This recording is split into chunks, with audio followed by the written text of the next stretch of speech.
Okay, welcome everybody. Thank you for joining our weekly connection with weekly lesson consciousness.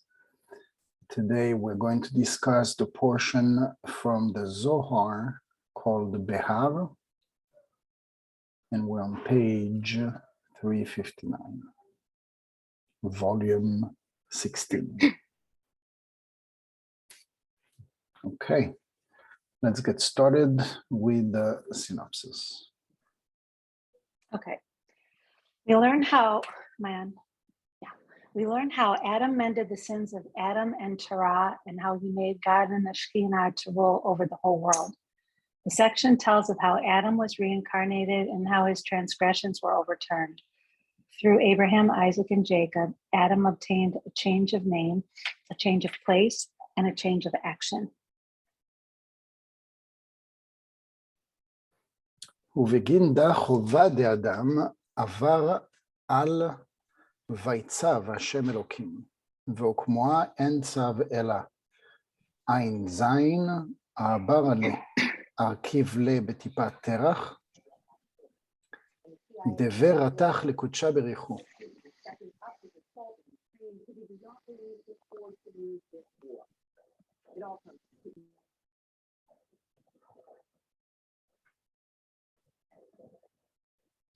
דבר על צו מעבודה זרה, הדר בתיובתה, ותבר צולמין דעבודה זרה, וכל מזוני דילה. הוא תקין במד אחיו, ותבר חובה ובניינה, בישה דבנה, והמליך לה לקודשה בריחו, ושכינתה על עלמה. Adam's sin was therefore against, and Hashem Elohim commanded. We explained that command refers to idolatry. Since he sinned in idolatry, he formed him. That is, he caused him to incarnate in Terah's drop of semen, in which he vexed, namely angered, the Holy One, blessed be he, thus transgressing in idolatry. Since Terah was idolatrous, from a drop of his semen came Abraham, who was an incarnation of the first man. Abraham did penance and smashed the images of idols and all the victuals placed before them. He mended the sins of Adam and Terah and smashed the sin and the evil edifice he built, namely the edifice of the klipot of Adam, caused to be built by his sin. And he made the Holy One, blessed be he, and the Shekhinah to rule over the whole world.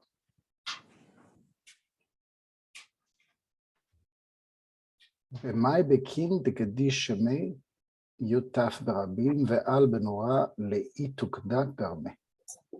לקיים בפסילי אלוהיהם תשרפון באש, ולא עוד אלא דלאבוי תרח ההדר בתיובתה, והעיל לה ולאמה ולכל מראה דהוא דרה בגן עדן.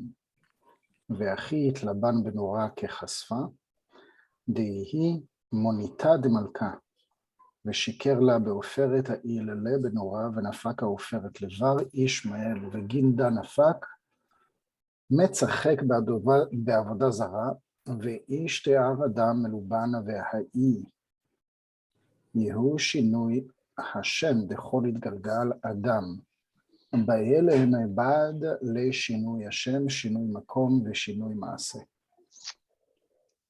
He asks, how did he make the Holy One, blessed be he, and his Shekhinah rulers of the world?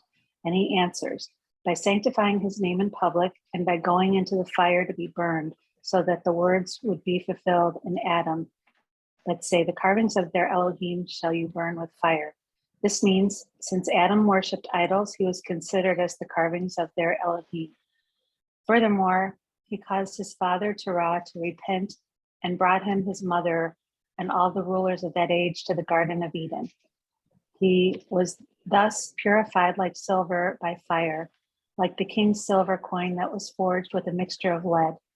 He was therefore put in a fire, and the lead came out, which is Ishmael. Ishmael therefore was mocking and worshipped idols, while Adam remained purified by fire. This is the change of name. For his name was changed from Adam to Abraham.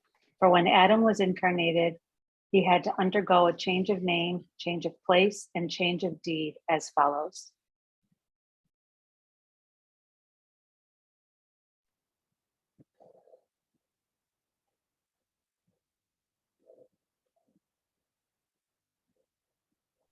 Was that Abraham that was talking in the middle? What was that?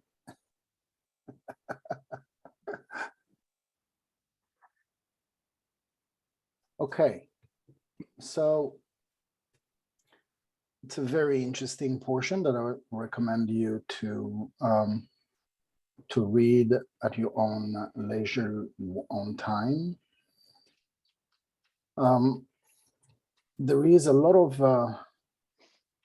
instance that we use this this term meshane makom, meshane mazal, which means if you change place, you change luck. And in addition, the Zohar talks about the importance of the change of name.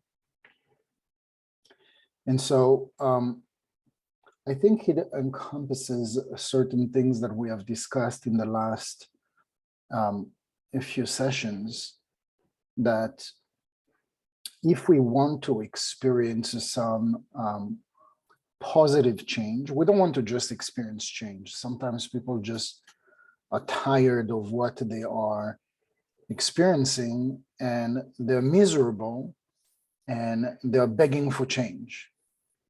And likely the chance, if you are experiencing a change, but the place where you're coming from, you were miserable, the place you're going to, you're still going to remain miserable. So this is like a you know, it's a deep concept, because, you know, we want to make sure that we are, if we are to experience any, you know, positive change, we are in that situation where Abraham, when he was ready for the change, he already was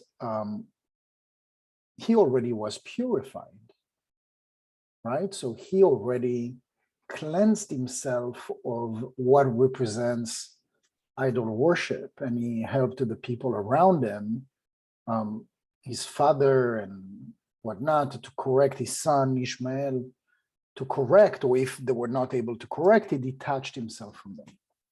But that is a bit different from, you know, the mass of us, if not most of us, when we are begging the universe for change.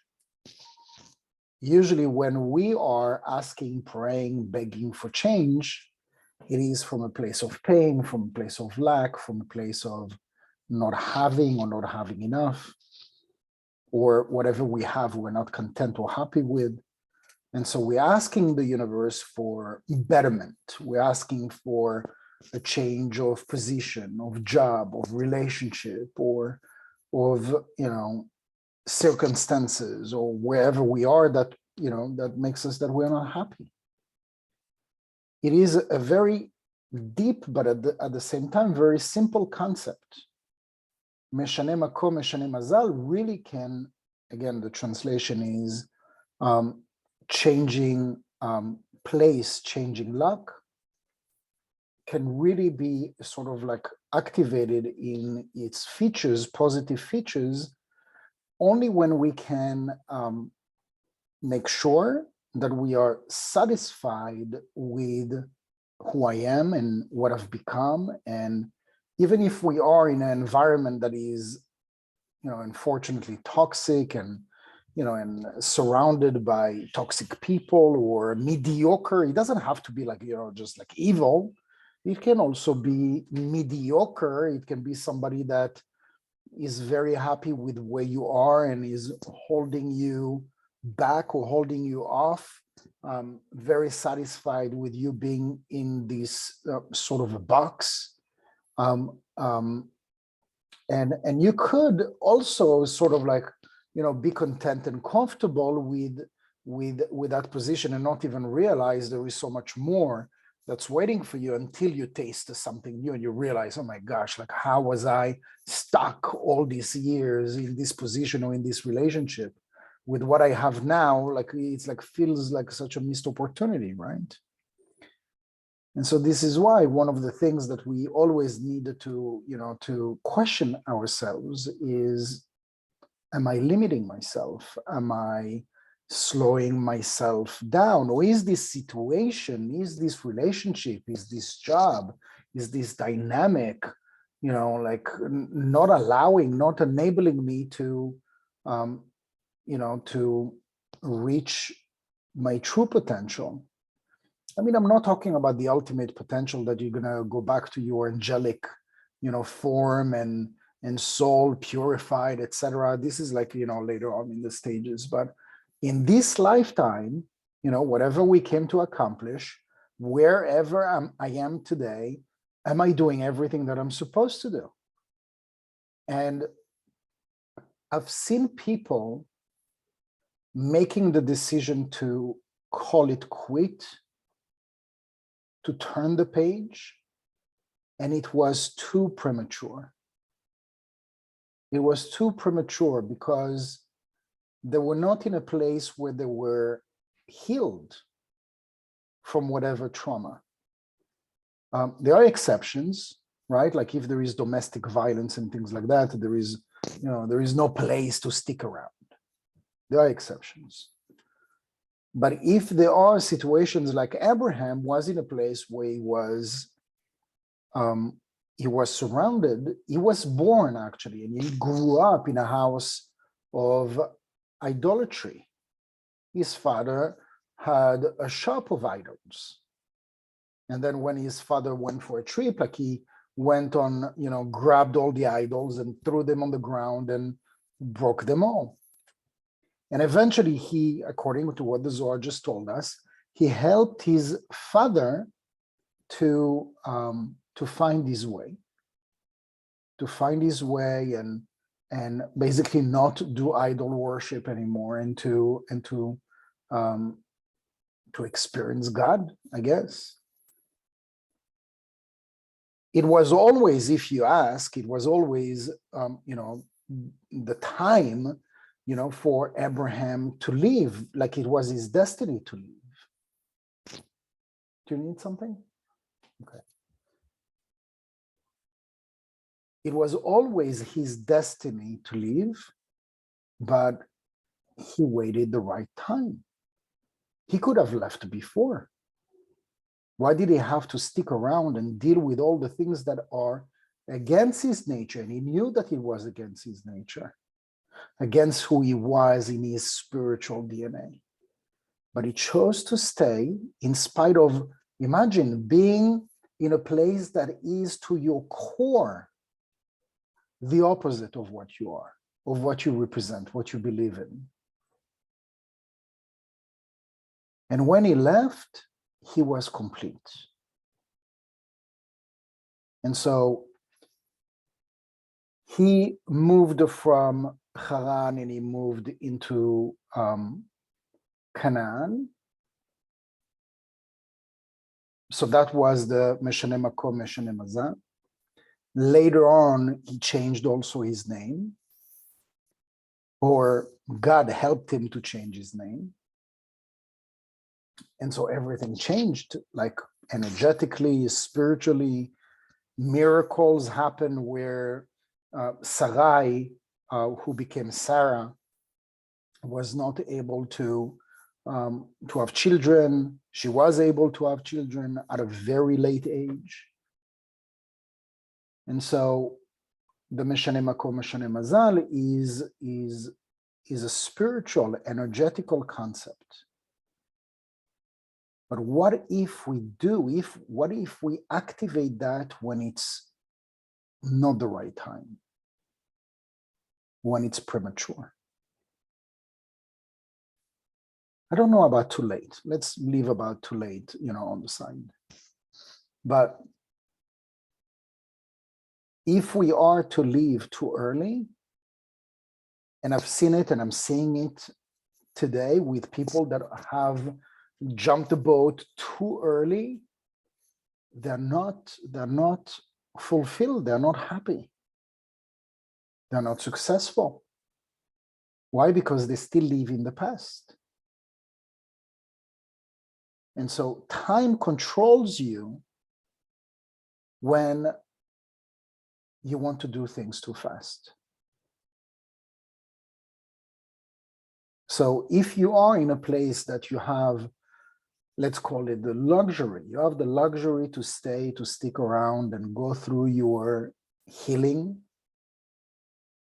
make sure that you don't repeat what you're experiencing in this work environment, as an example.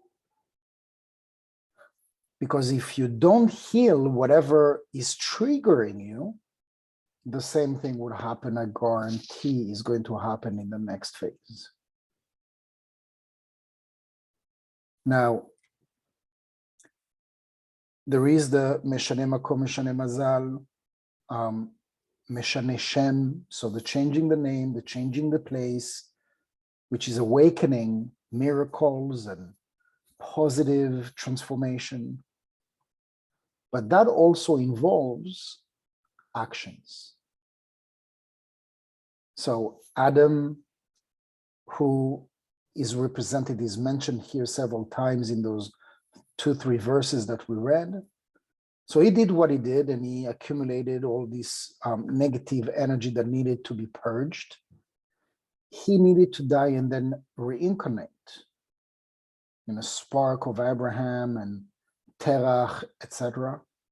And from the actions that they did, they corrected that spark of Adam that incarnated in them. The same goes for us. When we are born, we are incarnated with sparks of God knows what soul we're bringing with us. And oftentimes it's not just one spark, it can be countless. And it can be for a short time, it can be for a week, it can be for a lifetime, it can be for a year. That it travels with you until it is corrected. And once it's elevated, literally, it is elevated from you, elevating at the same time your consciousness, but as long as it is not elevated, it is holding us back. And so we are dragging with us all these sparks of light that we came to elevate from the food that we eat, from the little actions that we take, from the little sharing actions, from the restrictions, from closing my mouth when about to just vomit all these negative words, or that I'm about to do something that's not very kosher, that I'm going to regret. So we have all these multitude of opportunities, and those opportunities are there to help us to take actions. And through those actions, we are helping the souls that incarnated with us. It's almost like, it's harder to conceptualize, because maybe we thought that we incarnate as one soul and this is who we are, right? We have like one soul and it has different levels, but we have one soul. But the Zohar speaks about, besides the fact that we have like one line, one seed, one origin, we are coming from a root of a soul, etc. We are dragging with us, like a bag on our shoulder, and it contains all sorts of sparks of lost energy. Some of it was connected to me. Some of it was dropped on me like a sack of potato by my ancestors, by my grandparents, by 2 or 3 generations back. We're dragging with us. So, we're talking also, when we're talking about tikkun, yes, there is my tikkun, but there is also the ancestry tikkun. So we're not just talking about the gift that you bring with you, the gifts from your ancestors, but you also bring with you the sack of potato from your ancestors too.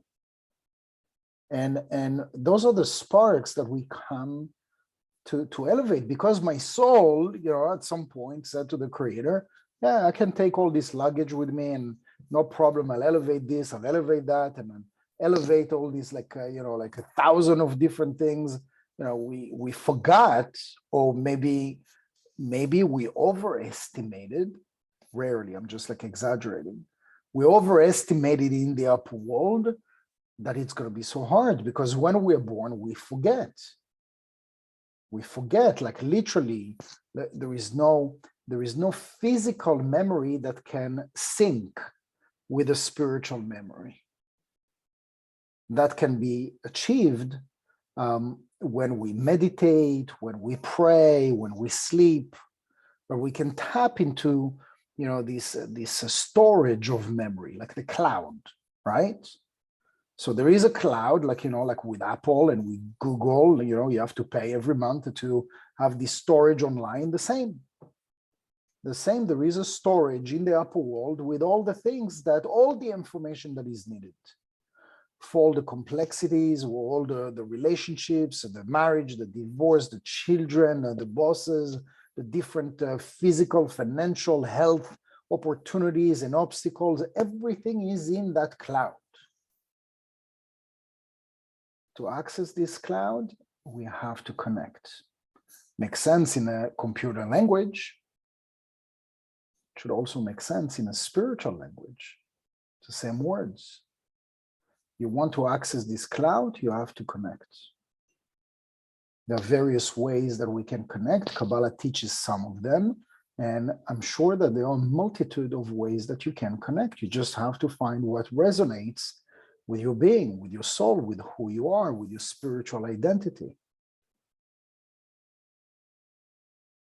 But those two memories, the physical and the spiritual, unfortunately, it's like we're pulling our hair to try to figure out, why am I going through this struggle? I'm trying to remember, where did it all start? You can't make sense of things that don't make sense.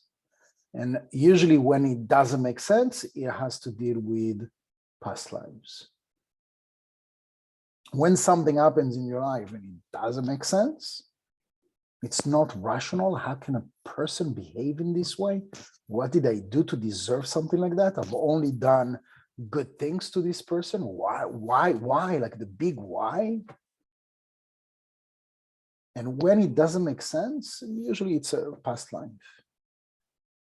It's a past life, and it's very hard to make sense with our human rational mind.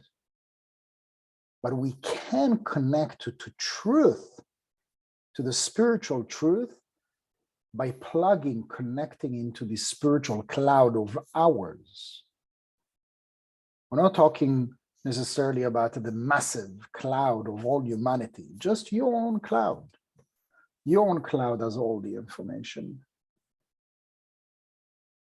And we get closer, we get more connected.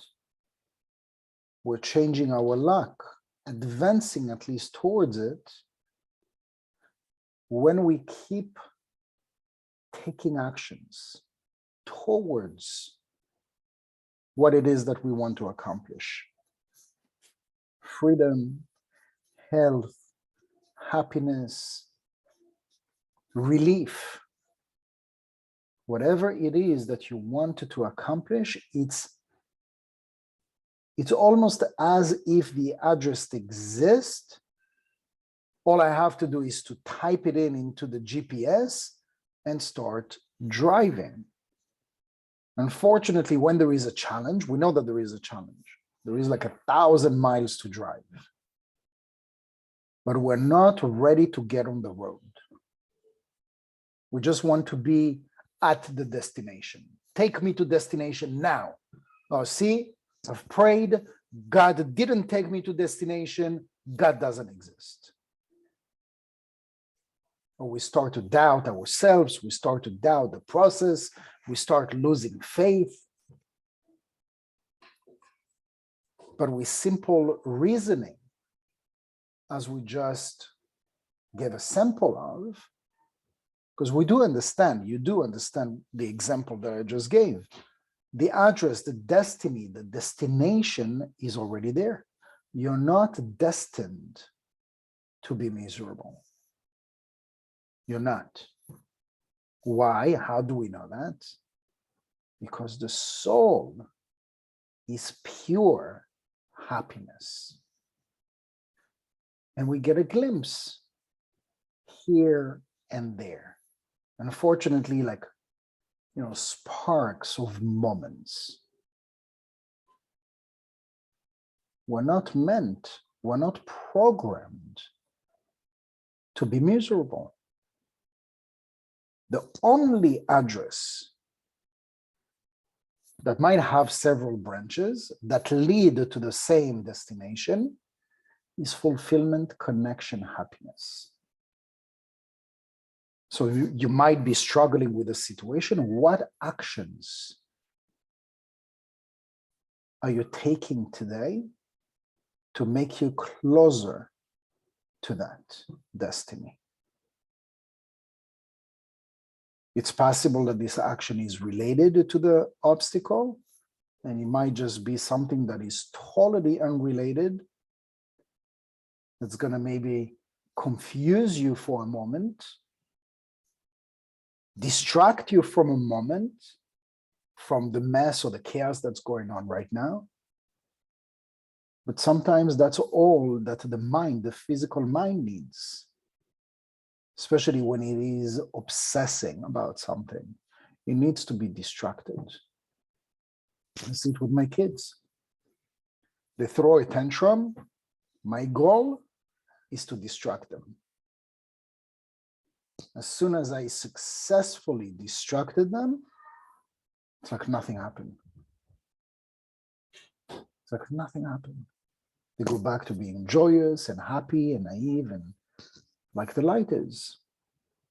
The closer you are to the youngest child, the closer you are to the light. That's why they can feel things, they can see things. So you want to see how it is operating, just observe a child. And the older we get, the more complicated and heavy it becomes.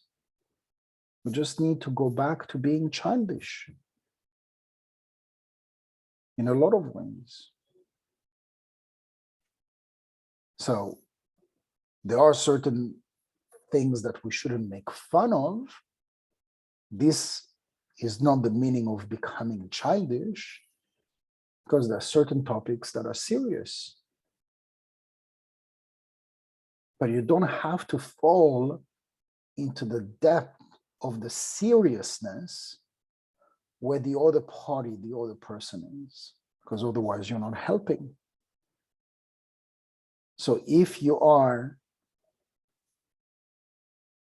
the helping hand in that situation where somebody is struggling, and you get into their movie, you fall right into the drama. But if you are the helping hand that keeps the positive perspective and literally try to distract them, because if you focus right now and obsess together with them on the obstacle, there is no way out. You're just going to fall into the pit.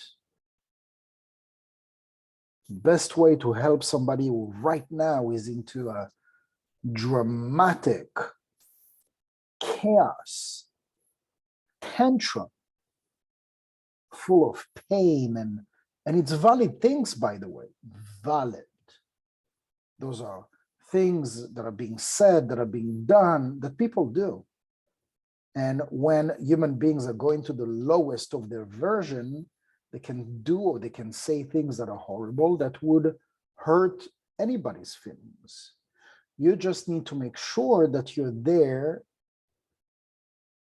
just enough to uplift the person. If the person is not upliftable, you need to back off and try again.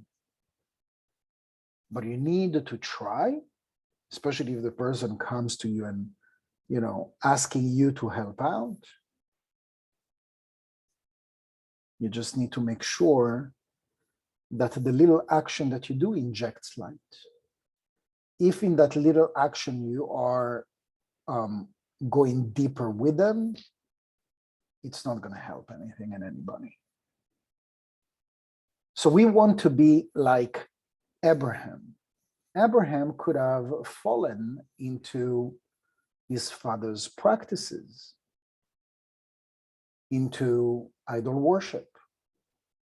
He was dwelling in it. He was living it. His father was asking him to take care of the shop. And until that episode that he broke the idols, I am certain that he actually watched over the shop, because it wasn't the first time that he asked him to watch over the shop and nothing happened. It was okay. He probably maybe didn't do a great job, but he was there to hold the store, right?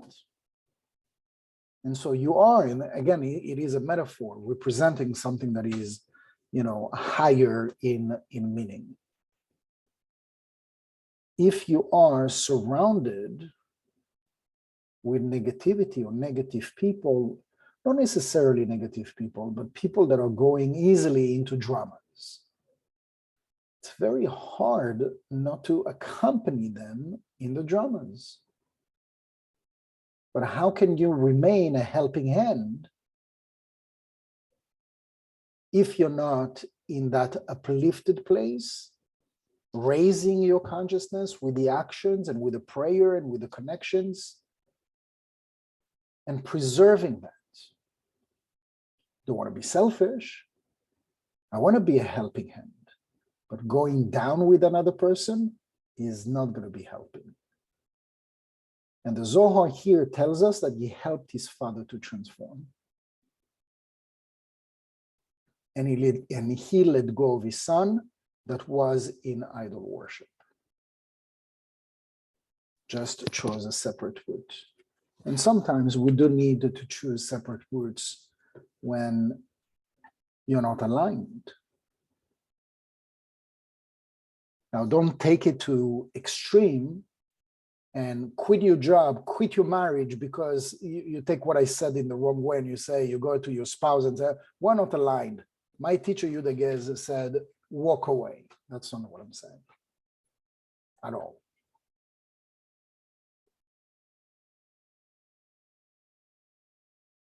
So, very important first point that I shared is if you feel that you need to move on, and moving on can mean a lot of things. You just need to make sure that moving on does not make you drag on with you your current state of mind. Because if your current state of mind is depressed, is sad, is lonely, and you're going to move on to something else or something new, it's going to accompany you. Take the actions that are necessary while you are where you are to make sure that you're giving yourself a chance to heal. And once it is done, the door will open to show you the way. But do not stop working on yourself while you are where you are. And if you have a vision, a clear vision of an alternative movie or something that you want to add on top of what you're doing right now, do that. Take the actions to activate this new version of a movie. Do it. Don't wait. There is no scripture, writing, Zohar, Torah that says Moses had a vision to cross the Red Sea and stayed in Egypt.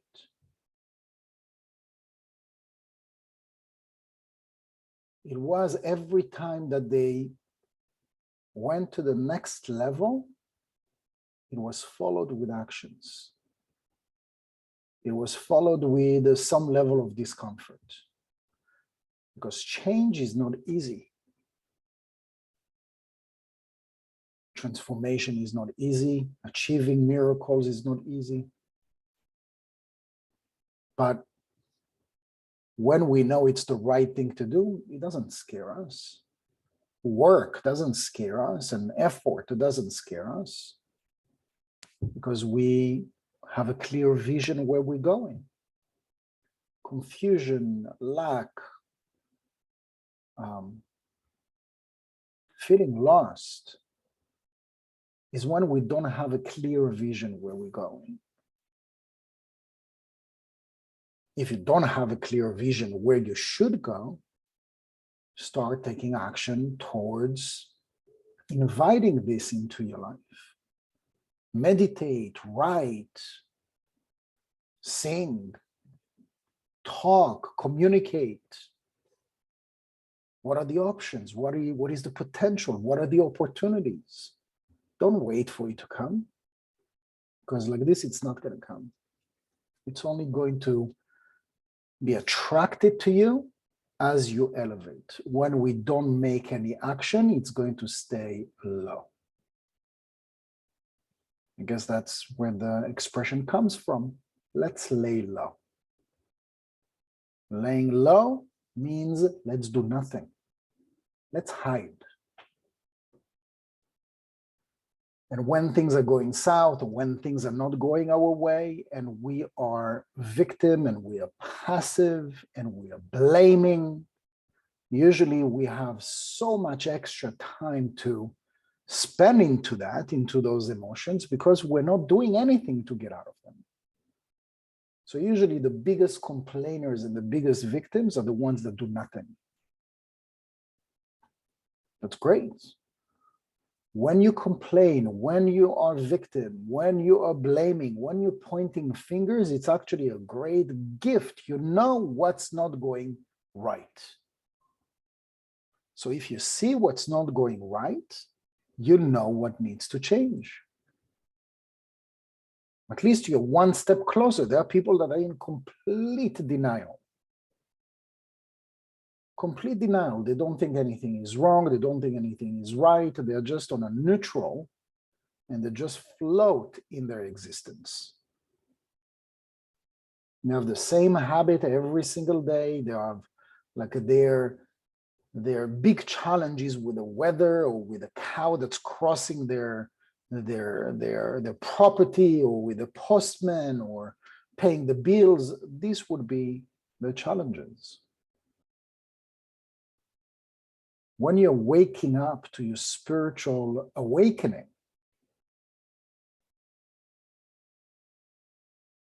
first of all, it has bigger visions. You don't want to stay mediocre. You don't want your life to be mediocre. You want to have an impact on people's lives. I'm not talking about putting your name on the wall of some temple or synagogue. What am I leaving behind for me, for myself, that shows me that I actually did something for myself, to elevate, to manifest, to grow? Those are important questions. And so Meshane Makom, Meshane Mazal, changing place, changing luck. We can keep doing exactly the same thing, but adding new things. As long as we don't get comfortable with our 5, 10, 20 years routine. By taking actions, we're inviting more light. By inviting more light, we are inviting more positive change.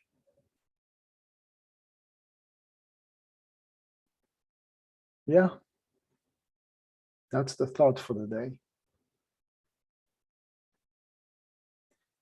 Any question?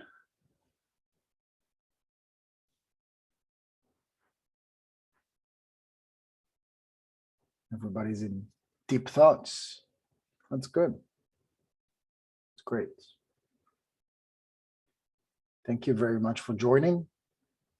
And I'll see you next Monday. Thanks, Yehuda. Thanks, Yehuda. You're welcome. Thank you. Thank you. You're Thank you, Yehuda.